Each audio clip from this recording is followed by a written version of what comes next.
15 जून 2025 पर्यंत जे काही ग्रहमान तयार होत आहे त्या ग्रहमानाचा लाभ काही राशींना होणार आहे. काही राशींच्या मनाप्रमाणे गोष्टी घडणार आहेत. मग कोणत्या राशींना लाभ होणार आहे चला जाणून घेऊया. पण त्याआधी चॅनलला सबस्क्राईब नक्की करा आणि आमच्या फेसबुक पेजलाही फॉलो करा. मंडळी, सूर्याने वृषभ राशीमध्ये प्रवेश केलेला आहे आणि सूर्य वृषभ राशीमध्ये 15 जूनपर्यंत असणार आहे. सूर्याचं वृषभ राशीत प्रवेश करणं, वृषभ राशीमध्ये असणं काही राशींसाठी फायद्याचं ठरणार आहे.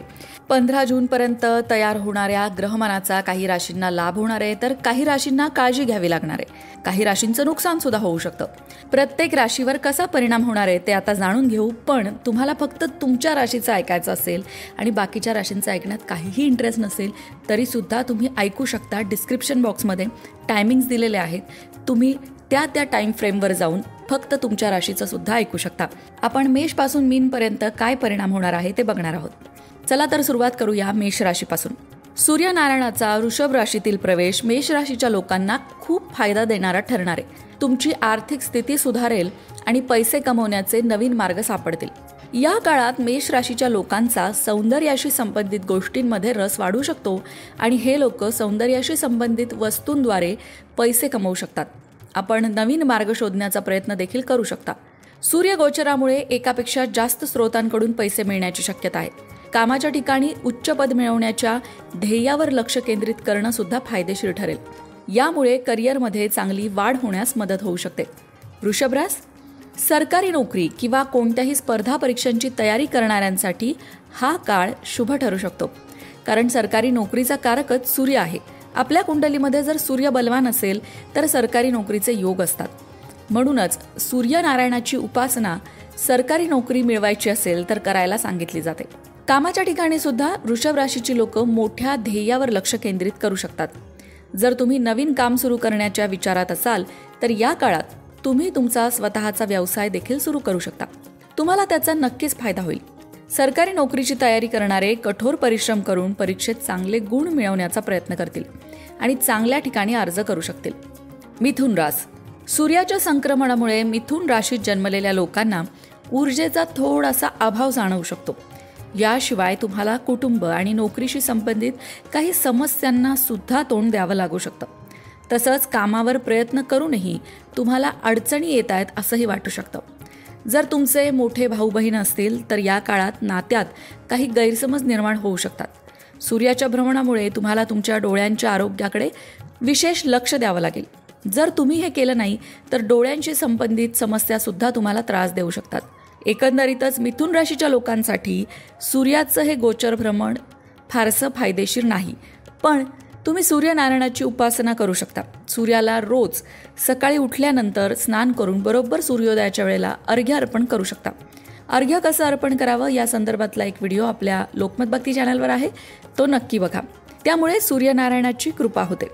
कर्क रास, सूर्याचा वृषभ राशीतील प्रवेश कर्क राशीच्या लोकांना लाभ मिळवून देणारा ठरेल. या काळात नोकरीतील तुमचे स्थान वाढू शकते, ज्यामुळे तुमची आर्थिक स्थिती सुद्धा सुधारेल. याशिवाय समाजात तुमचा आदरही वाढेल. व्यवसाय करणाऱ्या लोकांनाही भरपूर नफा मिळेल आणि नवीन काम सुरू करण्याच्या संधी सुद्धा उपलब्ध होतील. यासाठीही हा महिना, हा काळ शुभ म्हणावा लागेल. जर तुम्ही बऱ्याच काळापासून आरोग्याशी संबंधित कोणत्याही समस्येने ग्रस्त असाल तर तुम्हाला त्यातून आराम मिळू शकेल. परंतु सध्या सुरू असलेल्या न्यायालयीन वादाचा निर्णय तुमच्या बाजूने येण्याची शक्यता जरा कमीच आहे. या काळात नवीन काम सुरू केल्याने आर्थिक फायदा मात्र होऊ शकतो. सिंह रास, सिंह राशीचा तर स्वामीच सूर्यनारायण आहेत आणि सूर्यनारायणाचं हे भ्रमण सिंह राशीसाठी फायदेशीर असेल. तुमच्या कुंडलीत सूर्य 10व्या घरात भ्रमण करेल, त्यामुळे तुमच्या कारकिर्दीत स्थिरता येईल. जर तुम्ही बऱ्याच काळापासून कामाच्या ठिकाणी पदोन्नती मिळवण्यासाठी प्रयत्न करत होतात तर आता तुम्हाला त्यात यश मिळू शकतं. करिअरमध्ये अधिकृत पद मिळवण्याचा प्रयत्न करत असाल तर तुम्हाला ते या काळात मिळू शकतं.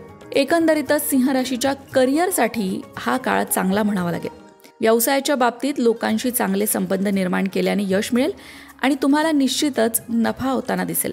कन्या रास, कन्या राशीचे जे लोक व्यवसाय करतायत त्या लोकांना चांगला नफा होताना दिसेल. तुम्हाला तुमच्या क्षेत्रात मोठं यश मिळताना दिसेल. नोकरी करणाऱ्यांसाठी पदोन्नतीची शक्यता सुद्धा आहे. कामासाठी प्रवास करून तुम्हाला आर्थिक फायदा होऊ शकतो. या काळात भागीदारीत काम करणं देखील तुमच्यासाठी फायदेशीर असेल. नवीन योजनांमधून तुम्हाला चांगला नफा मिळताना दिसतोय. तुळ राशीच्या लोकांनी आरोग्याकडे लक्ष द्यावं. तुम्हाला शरीरात वेदना आणि अशक्तपणा जाणवू शकतो, त्यामुळे कुठल्याही शारीरिक तक्रारींकडे दुर्लक्ष करू नका. आरोग्याबाबत निष्काळजी राहू नका. या काळात तुम्हाला पैशाशी संबंधित कोणतेही काम हुशारीने करावे लागेल, अन्यथा तुम्हाला आर्थिक अडचणींना तोंड द्यावे लागू शकते.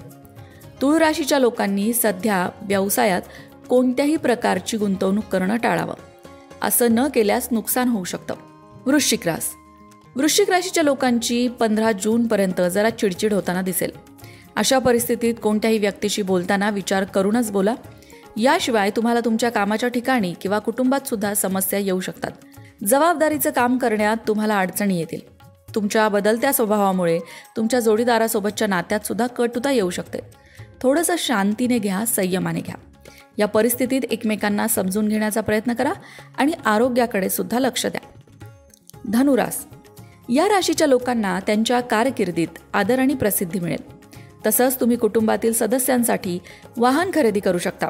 वाहन खरेदीचे योग आहेत. जर तुम्ही तुमच्या कारकिर्दीत ब्रेक घेतला असेल आणि आता नवीन करिअर सुरू करण्याच्या प्रयत्नात असाल किंवा तुम्ही संधी शोधत असाल तर तुम्हाला त्यात या काळामध्ये यश मिळू शकतं. या राशीच्या लोकांना त्यांचे करिअर पुन्हा सुरू करण्यासाठी चांगल्या संधी मिळतील. व्यवसायाच्या दृष्टीने हा काळ तुमच्यासाठी अनुकूल आहे. मकर राशीच्या आर्थिक अडचणी थोड्याशा वाढू शकतात. अशा परिस्थितीत तुम्ही व्यवसायात मोठी गुंतवणूक करणं सध्या तरी टाळावं. नोकरी करणाऱ्यांना कामाच्या ठिकाणी काळजी घेणं गरजेचं आहे. तुमची प्रतिमा चांगली ठेवा. तुमचं पद टिकवून ठेवण्यासाठी तुम्हाला तुमच्या बॉससोबत चांगला संवाद राखावा लागेल. कुंभ राशीच्या लोकांच्या वैवाहिक जीवनात समस्या येऊ शकतात. तुमच्या जोडीदाराशी असलेले मतभेद थोडेसे तुम्हाला अस्वस्थ करू शकतात. अशा परिस्थितीत सर्वांनी एकत्र बसून कोणतीही समस्या सोडवली पाहिजे. बोलण्यावर नियंत्रण ठेवा. जर हे केलं नाही तर प्रकरण वाढू शकतं. या काळात तुम्हाला तुमच्या आरोग्याकडे लक्ष द्यावं लागेल, अन्यथा काही समस्या निर्माण होऊ शकतात.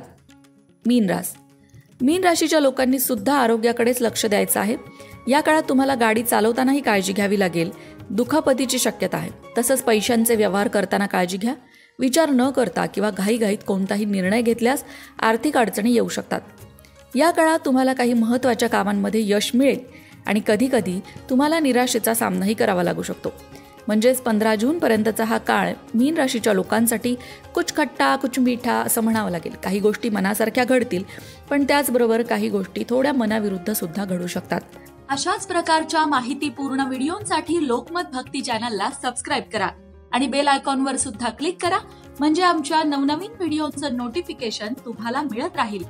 तसंच योग्य आध्यात्मिक मार्गदर्शनासाठी लोकमत भक्तीच्या फेसबुक पेजला फॉलो करायला विसरू नका.